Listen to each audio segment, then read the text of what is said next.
I don't want to discredit all the hard work that I do just because society thinks that it's not right. It doesn't mean that I don't work hard. It doesn't mean that I'm not making a difference somehow. But they try, people do try to criticize me and say things to me like, oh, you're over here half naked, but you're talking about mental health. Like, why can't I do that? Right. Why not? Like, I've been through depression, I've been through anxiety, I've been through alcoholism, I've done all of these things. Why am I not why isn't it okay for me to share my story to help other people?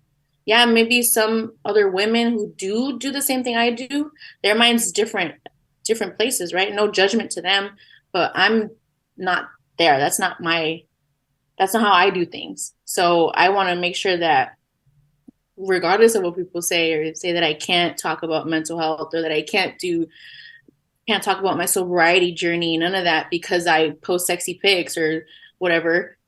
I'm just like, man, you guys are just Sounds like close-minded people, you know? yeah, it sounds like they might be jealous. Like a Probably. lot of it is jealousy, right? Because you're a pretty girl, you're making money Yeah.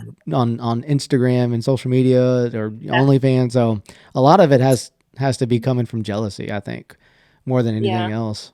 So they're just I don't haters. believe that. Yeah, so So, sounds like a bunch of haters. Yeah, who says like you can't do two things? Like that's stupid. Like, oh, you do this thing, so you can't do that thing. Like, you know what yeah, I mean? That's so dumb. exactly.